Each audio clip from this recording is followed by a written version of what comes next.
క్రీస్తునందు ప్రియమైన దేవుని బిడ్డలారా, ప్రస్తుత కాలంలో మనం యూట్యూబ్లో కానీ, ఫేస్బుక్లో కానీ, ఇన్స్టాగ్రామ్లో చూస్తే అందులో క్రైస్తవుల మీద కొన్ని విషయాలు ఉన్నాయి.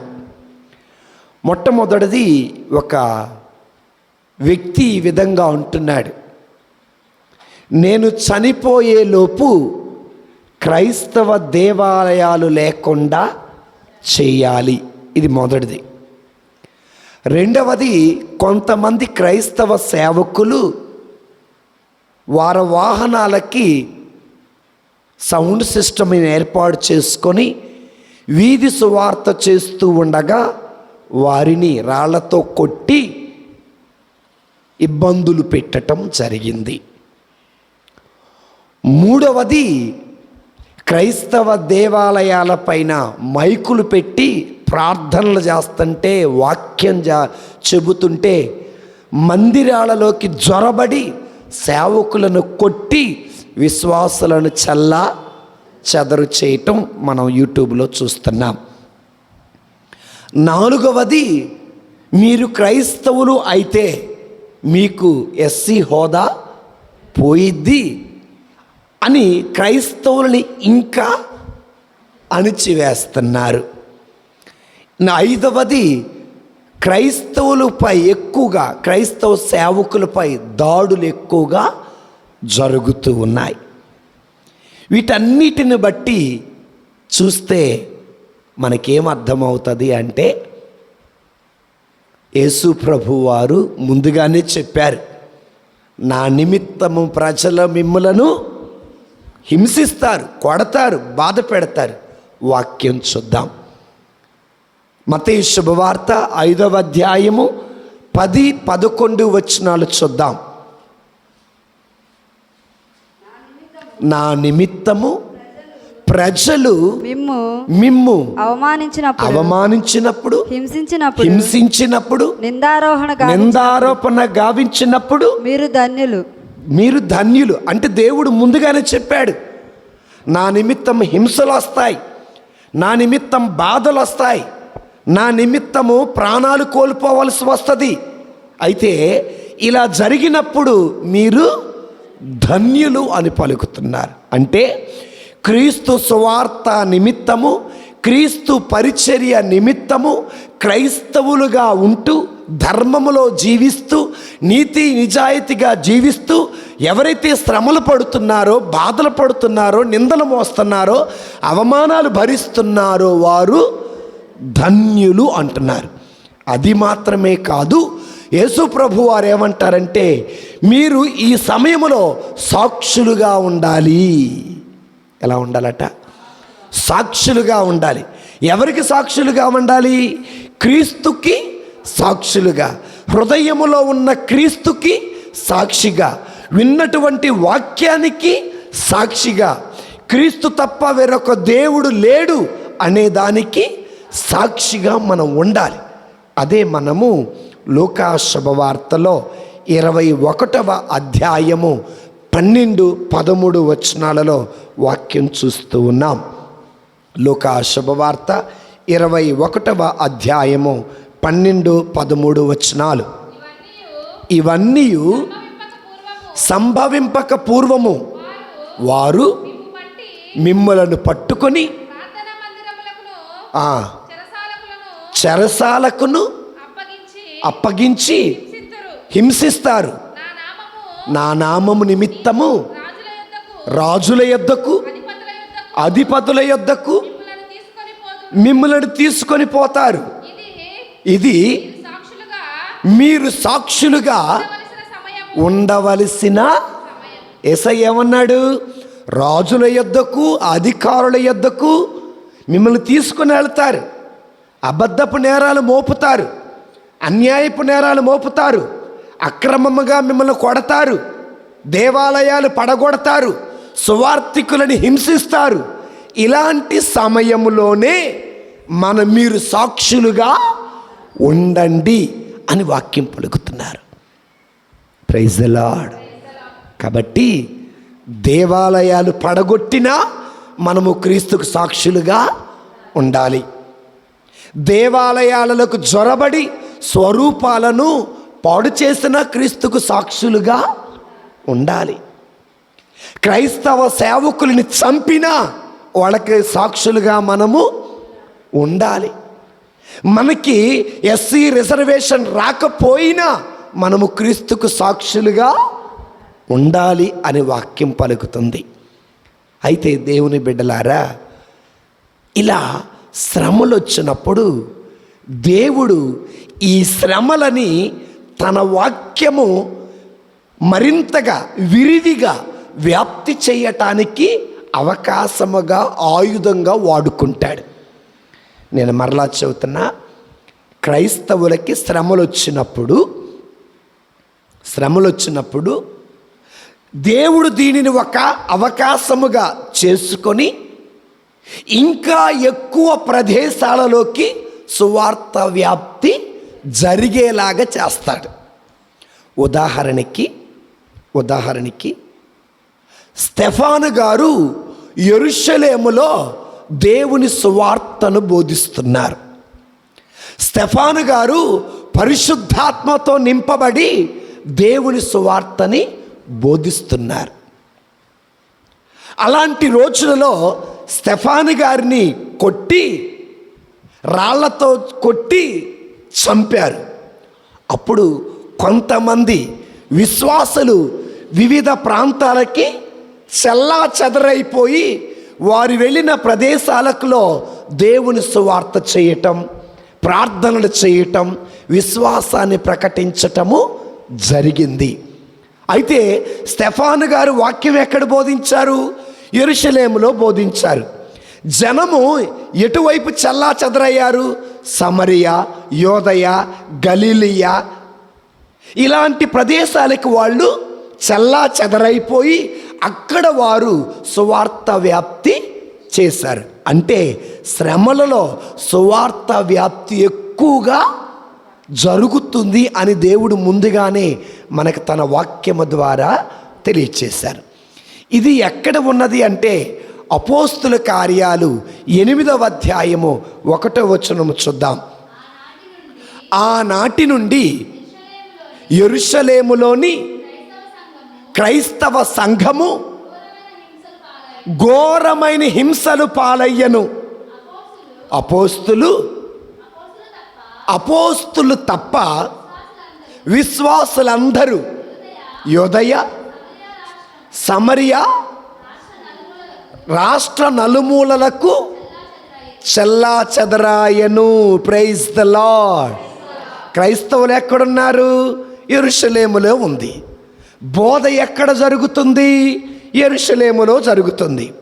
క్రైస్తవులకి హింసాకాండ ఎక్కడ అయింది? యెరూషలేములో ఎక్కువైంది. ఈ హింసాకాండ వల్ల ఏమయ్యారు?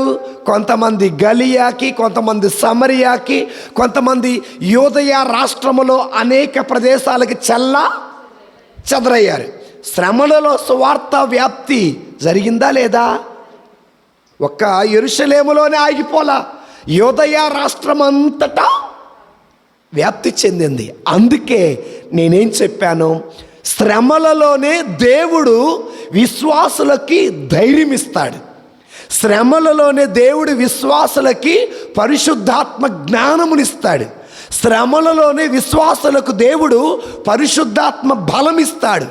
ఆ బలముతోటి వివిధ ప్రాంతాలకు చెల్లా చెదరైపోయి దేవుని సువార్తను బోధించటానికి దేవుడే శక్తిని ఇస్తాడు. Praise the lord. కాబట్టి క్రైస్తవులపై దాడులు జరుగుతున్నాయంటే, శ్రమలు ఎక్కువైతున్నాయంటే అంతకంటే ఎక్కువగా సువార్త వ్యాప్తి జరుగుతూ ఉన్నదని ఒకసారి మనము విశ్వసించాలి, గుర్తించాలి బిడ్డలారా. Praise the lord. ఐగుప్తు దేశంలో ఫరో రాజు ఇజ్రాయేలు ప్రజలను అణిచివేస్తున్నాడు. రాచి రంపాన పెడతా ఉన్నాడు. ఈ ఇజ్రాయేలు ప్రజలు పెరిగి పెద్దయితే ఐగుప్తు దేశం మీద పెత్తనము చలాయిస్తారని వాళ్ళని అణిచివేసి హింసలకు గురి చేసి కూలి పని చేయించుకుని ఇవ్వాల్సిన వేతనము ఇవ్వక రాచి రంపాన పెడుతున్నాడు. ఈ ఫరో రాజు దేవుని బిడ్డలైన ఇజ్రాయేలు ప్రజలను ఎంత అణిచివేశారో ఆ ప్రజలు ఐగుప్తు దేశంలో అంతగా అభివృద్ధి చెందారు. ఈ వాక్యం నేను ఎందుకు చెబుతున్నాను అంటే, క్రైస్తవ సేవకులను కానీ క్రైస్తవులకి ఎక్కడైతే హింస జరుగుతుందో అక్కడ క్రైస్తవులు ఇంకా అధికముగా వ్యాప్తి చెందుతారు, ఇంకా క్రైస్తవులు అధికమవుతారు. బిడ్డలారా, ఐగుప్తు దేశములో ఫరో రాజు పెట్టిన శ్రమలకి ఇజ్రాయేలు ప్రజలు గుంపులు గుంపులుగా అసంఖ్యాకులుగా పెరిగినట్టుగా ఈ దేశంలో క్రైస్తవులు హింసించుట వల్ల క్రైస్తవుల సంఖ్య ఇంకా పెరిగిద్ది. అది దేవుని కార్యమే కానీ మన కార్యము కాదు. Praise the lord, praise the lord. కాబట్టి శ్రమ రావటం మంచికా చెడుకా? మంచికే. దేవుడు ముందే చెప్పాడు, నా నిమిత్తం ఏమొస్తాయని. శ్రమలు వచ్చినప్పుడు ఎలా ఉండాలా? సాక్షులుగా ఉండాలి. సాక్షులుగా ఉన్నప్పుడే ఏమవుతుందట? సువార్త ఇంకా వ్యాప్తి చెందుతుంది అని దేవుని వాక్యం పలికింది. ఇప్పుడు మన జీవితంలో కొద్దాం. ఉదాహరణకి మల్లీశ్వరుని తీసుకోండి. అన్యాయము చేయలా, అక్రము చేయలా, అబద్ధమాడలా, తప్పు చేయలా. ఆ బిడ్డపై తప్పుడు నేరాలు మోపారు, అన్యాయ ఆరోపణలు చేశారు, దూషణ చేశారు. అప్పుడు ఆ బిడ్డ ఏం చేయాలంటే, ఈ శ్రమ నాకు దేవుని యుద్ధ నుండి వచ్చింది. ఏ తప్పు చేయనటువంటి యేసయ్య ఏ విధంగా అయితే నా కోసం సిలువను మోసాడో నేను కూడా ఆయన సిలువను మోస్తున్నానని విశ్వసించాలి. అలా విశ్వాసముతోటి అన్యాయ ఆరోపణలు మనము భరించినప్పుడు మనకు తెలియకుండానే మనము దేవుని చిత్తాన్ని నెరవేరుస్తున్నాం. అప్పుడు మనకి ఆనందం, మహా ఆనందం. అప్పుడు మనము ధన్యులము. Praise the lord. అందుకే ఒక్కోసారి మన మీద తప్పుడు నేరాలు వచ్చినప్పుడు నేను తప్పు చేయలేదని మనం తగువాడాల్సిన అవసరము లేదు. దేవుడే ఆ తప్పుడు నేరాలని తీసేస్తాడు. దేవుడే ఆ తప్పుడు నిందలని తొలగిస్తాడు. దేవుడే ఆ అవమానపు ముసుగును తీసేస్తాడు. దేవుడే ఆ దుఃఖపు తెరని తొలగిస్తాడు. కాస్త కొద్దిగా ఓర్పు కలిగి ఉండాల. అందుకే ఏం చెప్పాను నేను, శ్రమ ఎంత ఎక్కువైతే అంత సువార్త వ్యాప్తి జరుగుతుంది. క్రైస్తవుని ఎంత అణిచివేయాలని చూస్తే క్రైస్తవులు అంత ఎక్కువగా అసంఖ్యాకులుగా పెరుగుతారు అని మనకు వాక్యం పలుకుతుంది. ఇది మొదటిది. రెండవది, యథార్థమైన సువార్త చేస్తూ శ్రమలు అనుభవించి చనిపోతే అతడు ధన్యుడు.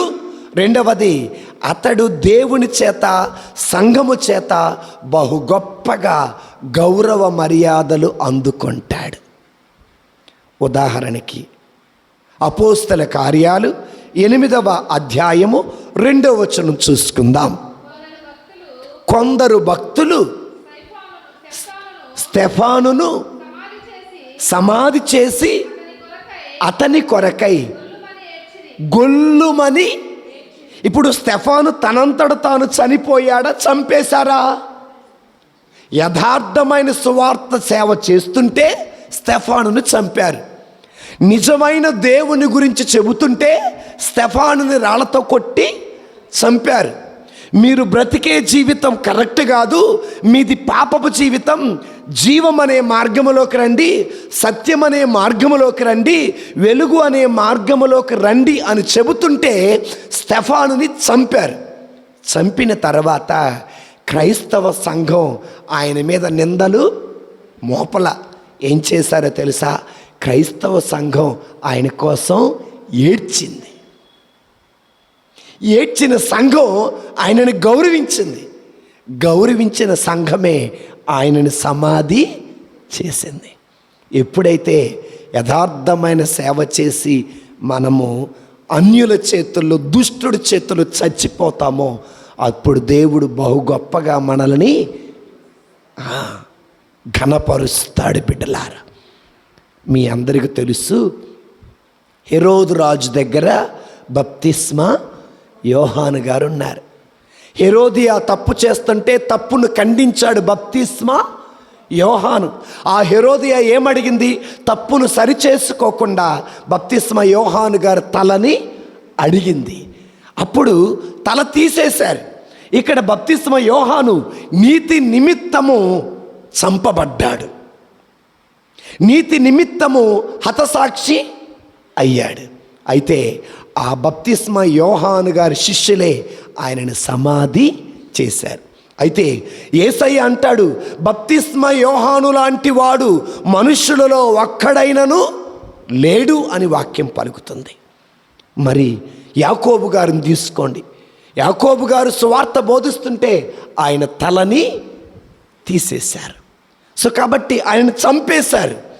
కాబట్టి దేవుని బిడ్డలారా, క్రీస్తు కోసం చనిపోవటం అనేది ఎంతో ధన్యత. క్రీస్తు కోసం చంపబడటం అనేది ఎంతో ధన్యత. స్టెఫాను గారు నవ్వుతూ చనిపోయాడు.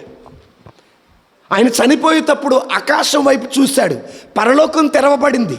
తండ్రి కుడి ప్రక్కన యేసయ్య కూర్చొని ఉన్నాడు. ఎంతో సంతోషంగా నవ్వుతూ ఉన్నాడు. పరిశుద్ధాత్మదేవుని ఆవరింపు వచ్చేసింది, నవ్వుతున్నాడు. అంటాడు ఆత్మ నింపాడు, అయ్యా వీడు చేసిన పాపం వీళ్ళ మీద మోపొద్దయ్యా అని అన్నాడు. అంటే క్రీస్తు కోసం శ్రమలు పొంది చనిపోయిన వారు క్షమించి చనిపోతాడు. క్రీస్తు కోసం శ్రమలు పొంది చనిపోయిన వారు వాళ్ళు పరలోక రాజ్యాన్ని బ్రతికుండగానే చూస్తారు. కాబట్టి మరి మనందరూ తెలుసు, పోయిన సంవత్సరం పగడాల ప్రవీణ్ కుమార్ పాస్టర్ గారిని ఏం చేశారు? చంపేశారు. ఆయన ముందుగానే చాలా వీడియోస్లో చెప్పారు. నాకు చాలాసార్లు వార్నింగులు వచ్చాయి, నేను ఒంటరిగా తిరిగితే నువ్వు దొరుకుతావు, మేము నిన్ను చంపేస్తామని వార్నింగులు కూడా వచ్చాయని చెప్పారు. అయినా సువార్త వ్యాప్తి ఆపాడా? ఆయన యథార్థమైన సేవ చేశాడు. యథార్థమైన సేవ చేశాడు కాబట్టే దుష్టులు అన్యులు ఆయనని చంపారు. ఇప్పుడు ఆయన ఎవరు? క్రీస్తు కొరకు హతసాక్షి. ఆయన ఒక ధన్యుడు. బప్తిస్మా యోహాను వలె ఒక ధన్యుడు, స్టెఫాను వలె ఒక ధన్యుడు, యాకోబు వలె ఒక ధన్యుడు. అందుకే ఆ యథార్థమైన సేవ చేసేటప్పుడు ఏమొస్తాయి? శ్రమలు వస్తాయి, అవమానాలు వస్తాయి, రాళ్ళ దెబ్బలు వస్తాయి, నిందలు వస్తాయి.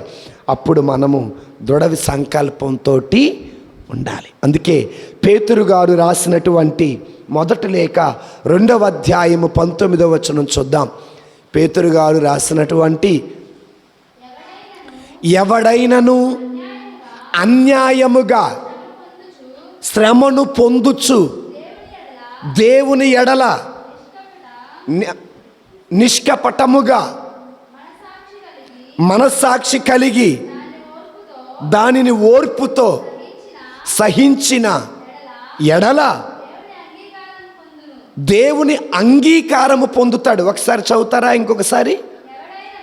ఎవడైనను అన్యాయముగా శ్రమ పొందుచు దేవుని ఎడల నిష్కపట హృదయమును కలిగి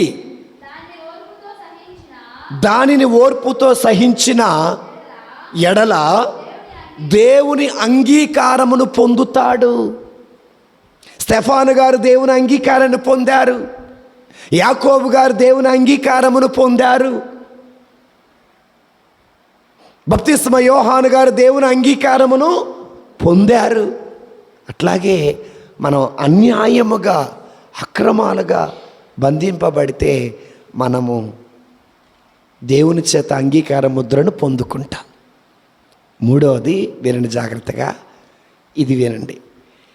ఎవరైతే హింసించారో దేవుడు వారిని తన పరిచర్యకి బహు గొప్పగా వాడుకుంటాడు. నేను మరలా చెబుతున్నా, ఎవరైతే క్రైస్తవుని హింసిస్తారో, ఎవరైతే క్రైస్తవుల్ని బాధ పెడతారో, ఎవరైతే క్రైస్తవుల్ని అణిచివేయాలని చూస్తారో, ఎవరైతే క్రైస్తవ్యం లేకుండా చేయాలని చూస్తారో దేవుడు వారిని తన సువార్త వ్యాప్తికి ఒక ఆయుధంగా వాడుకుంటాడు.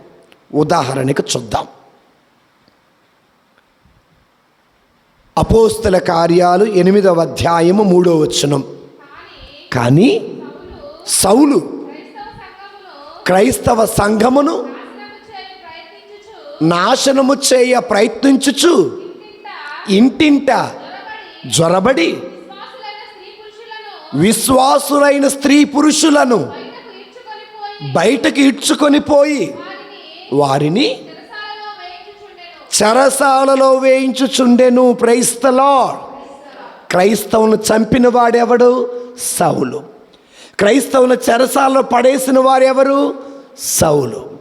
క్రైస్తవుల్ని ఇంట్లో నుంచి ఈడ్చుకొచ్చిన వారు ఎవరు? సౌలు. సౌలు ఏంగా మారాడు? పౌలుగా మారాడు. ఎవరు మార్చుకున్నాడు? దేవుడే. క్రైస్తవులను చంపినటువంటి సౌలును దేవుడు పౌలుగా మార్చాడు. ఎందుకు మార్చాడు అంటే ఆయన కొన్ని ఆత్మలను రక్షించటం కోసం. కాబట్టి ఈనాడు క్రైస్తవుని హింసిస్తున్న వారే రేపటి రోజున క్రీస్తుని గురించి ప్రకటించవచ్చు. దేవుడు వారికి మారు మనస్సు ఇవ్వచ్చు.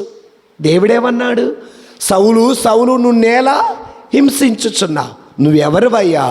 నీవు హింసిస్తున్న క్రీస్తుని నేనే. అప్పుడు మారు మనసు పొందాడు. క్రైస్తవులను చంపటమే ఆపేశాడు. నేనెందుకు ఈ మాట అంటున్నా? ఎవరైతే క్రైస్తవును చంపాడో ఆ వ్యక్తియే తన సేవకు, ఆ వ్యక్తినే దేవుడు తన సేవకు బహు గొప్పగా వాడుకున్నాడు. మీకు ఇంకా 2-3 ఉదాహరణ చెప్తాను, చూడండి, మీకు అర్థమైంది. నెబుకద్నెజరు మహారాజు ఏమంటాడు తెలుసా? మీరు ఆ విగ్రహమును ఆరాధించకపోతే గనగనమండే అగ్నిగుండములో వేస్తామని అంటాడు. అగ్నిగుండములో వేసినప్పటికీ వారికి కాలిపోలా. అప్పుడు నెబుకద్నెజరు రాజు ఏమంటాడు తెలుసా? ఈ విగ్రహము దేవుడు కాదు, దానియేలు దేవుడే, సజీవుడైన దేవుడు, నిజమైన దేవుడు, సర్వశక్తిమంతుడైన దేవుడు, సర్వమును సృష్టించిన దేవుడు. నా రాజ్యములో ఉన్న వారందరూ కూడా దానియేలు దేవుని ఆరాధన చెయ్యాలి అన్నారు. అర్థమైందా? దానియేలు దేవుడు నిజమైన దేవుడు కాదు, నేను స్థాపించిన ఈ విగ్రహమే నిజమైన దేవుడు, దీనిని ఆరాధించకపోతే మిమ్మల్ని చంపేస్తాను అన్న నోరే దానియేలు దేవుడే నిజమైన దేవుడు అని ఒక లేఖ రాసి ప్రపంచమంతటా కూడా చాటి చెప్పటం జరిగింది. క్రైస్తవుని హింసించేవారే హృదయ పరివర్తన చెందటం కోసం, క్రీస్తు కోసం పని చేస్తారు. దర్యావేషరాజు, ఈ దర్యావేషరాజు దానియేలును సింహాల గుంటలోనికి నెట్టివేశాడు. ఈ దర్యావేషరాజుకి కంటి నిండా నిద్ర లేదు. తెల్లవారుజామున లేచి చూస్తే సింహాల నోళ్ళు కట్టివేయబడి ఉన్నాయి.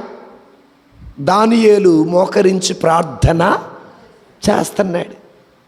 అప్పుడు దర్యావేషరాజు అంటాడు, దానియేలు దేవుడే మనందరికీ దేవుడు, దానియేలు దేవుడే నిజమైన దేవుడు, దానియేలు దేవుడు తప్ప మరొక దేవుడు లేడు అని బాహాటంగా చెప్పటం జరిగింది. నెబుకద్నెజరు రాజు ఏమో యూదులను అణిచివేయాలనుకుంటే దేవుడు నెబుకద్నెజరు రాజు మనసును మార్చి యూదుల దేవుడే నిజమైన దేవుడు అని చెప్పాడు. దర్యావేషరాజు కూడా చేయాలనుకుంటే దేవుడే దర్యావేషరాజు మనసుని మార్చి ఆ దానియేలు దేవుడే నిజమైన దేవుడు, ఆయనను మాత్రమే ఆరాధన చెయ్యాలి అన్నారు.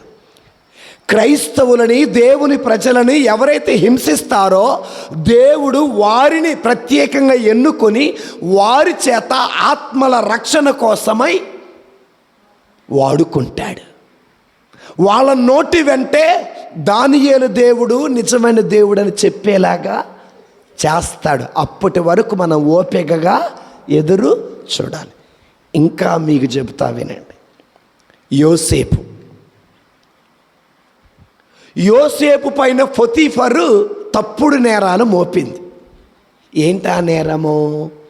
ఇతడు నన్ను పాడు చెయ్యబోయాడు అని తప్పుడు నేరం మోపింది. ఈ తప్పుడు నేరాన్ని విన్నటువంటి రాజు ఇతడిని తీసుకుని వెళ్ళి చెరసాలలో పడేశారు. ఏ తప్పు చెయ్యకపోయినప్పటికీ కూడా దేవుడు యోసేపుకి తోడుగా ఉన్నాడు. ఇంతవరకు బాగానే ఉంది. కొన్ని రోజులైన తర్వాత ఏ తప్పుడు నేరం అయితే మోపిందో ఆ పోతీఫర్ యోసేపు దగ్గరకు వచ్చి, నా కూతుర్ని పెళ్లి చేసుకుంటావా? అర్థమైందా? అంటే శత్రువుల మనస్సులను కూడా దేవుడు అంత గొప్పగా వాడుకుంటాడు. నీతిమంతుల వైపు తిప్పగలడు, అంత శక్తిమంతి. కాబట్టి ఈ వాక్యం నేను ఎందుకు చదువుతున్నానంటే, క్రైస్తవులను హింసించుచున్న వారిని దేవుడు ఆత్మతో పట్టుకొని తన ఆత్మల రక్షణ కోసమై వారిని ఒక సాధనాలుగా, ఆయుధాలుగా వాడుకుంటాడు. అది కూడా శ్రమల్లో నుండి వచ్చింది. శ్రమ పెట్టిన వాడిని తన సేవకు వాడుకున్నాడు. ఇక చివరిగా దేవుని బిడ్డలారా, శ్రమలలో సువార్త వ్యాప్తి చేస్తే సంతోషమే సంతోషం. ఆ సంతోషము ఇలా రాదు. ఇప్పుడు మనకు అన్ని కంఫర్ట్, గుడిలో ఫ్యాను. మనకు భయం ఉందా? ఎవరైనా వస్తారు చంపుతారన్న భయం ఉందా? భయం లేదు. కానీ శ్రమలలో సువార్త వ్యాప్తి చేస్తే, శ్రమలలో విశ్వాసమును ప్రకటిస్తే, శ్రమలలో నిజమైన దేవుని గురించి ప్రకటన చేస్తే తప్పనిసరిగా ఆ సంతోషం, ఆనందం, మహా ఆనందం, పరిపూర్ణమైన ఆనందం. ఇది బైబిల్లోనే ఉంది. చూద్దాం. అపోస్తుల కార్యాలు 8వ అధ్యాయము 4వ వచనం నుండి చదువుకుందాం. చెల్లా చెదరైపోయిన, మైక్ తీసుకొని చదువు తల్లి, నిదానంగా చదువు. చెల్లా చెదరైపోయిన విశ్వాసులు సువార్తను ఎల్లయడల బోధించుచు ఉండెను. ఫిలిప్పు, ఆగండి, చెల్లా చెదరైన వాళ్ళు ఏం చేస్తున్నారు? భయపడి ఇళ్లలో దాక్కున్నారా? సువార్తను బోధిస్తున్నారా? ఓ క్రైస్తవులారా, క్రైస్తవ సేవకులారా, శ్రమలు ఎక్కువయ్యాయని సువార్త వ్యాప్తి చెయ్యకుండా ఉండకూడదు. దేవాలయాలు పడగొడుతున్నారని, మైకులు పెట్టనీయటలేదని, వీధి సువార్త చెయ్యనీయటలేదని, మహాసభలు పెట్టుకోనివ్వటం లేదు అని చెప్పేసి మనము సువార్త వ్యాప్తి చెయ్యకుండా ఉండకూడదు. ఆదిమ క్రైస్తవ సంఘము యెరూషలేములో శ్రమలు వస్తే అంతటా వ్యాప్తి చెంది వాళ్ళు సువార్త వ్యాప్తి చేశారు. మళ్ళా చదవమ్మా, మైక్ తీసుకొని చదువు. చెల్లా చెదరైపోయిన విశ్వాసులు సువార్తను ఎల్ల ఎడల బోధించుచు ఉండిరి. ఫిలిప్పు సమరియా నగరమును పోయి క్రీస్తును గూర్చి అచ్చటి ప్రజలకు ప్రకటించుచుండెను. ప్రజా సమూహములు ఫిలిప్పు బోధించు విషయమును శ్రద్ధతో వినుచుండెను. వారందరూ అతని ఉపదేశమును ఆలకించుచు అతడు చేయుచున్న సూచక క్రియలను కనులారా కాంచుచు ఉండిరి. పలువురు ప్రజల నుండి అపవిత్రాత్మలు బిగ్గరగా అరచుచు బయటకు వచ్చెను. పక్షవాత రోగులు కుంటివారు కూడా బాగు చేయబడిరి. అందుచే ఆ నగరములోని జనులు ఎంతో సంతోషించిరి. చూడండి, అక్కడ మనం చూడాలి. చెల్లా చెదరైన వాళ్ళు సువార్తను బోధించారు. ఫిలిప్పి గారు సమరయాల సువార్తని బోధిస్తున్నారు. సువార్తను బోధించటమే కాదు, ఆయన గుడ్డివారికి చూపు, అవిటివారికి నడక, పక్షవాత రోగులకి స్వస్థత, దుష్టశక్తులు పట్టిన వారిని విడిపించటం, ఇవన్నీ చేస్తున్నారు. ఈ సువార్త శ్రమలలో సువార్త వ్యాప్తి చేస్తుండగా ఇటు జనానికి సంతోషము, అటు ఫిలిప్పుకి కూడా సంతోషం.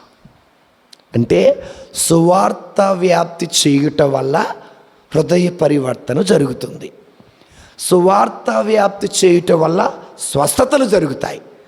సువార్త వ్యాప్తి చేయుట వల్ల దుష్టశక్తులు పారిపోతాయి. సువార్త వ్యాప్తి చేయుట వల్ల నిజదేవుని గురించి ప్రకటన బోధించబడుతుంది. సువార్త వ్యాప్తి చేయుట వల్ల సత్యము ప్రపంచ నలుమూలల వ్యాప్తి చెందుతుంది. సువార్త బోధ చేయుట వల్ల జీవము 10 మందికి పంచబడుతుంది.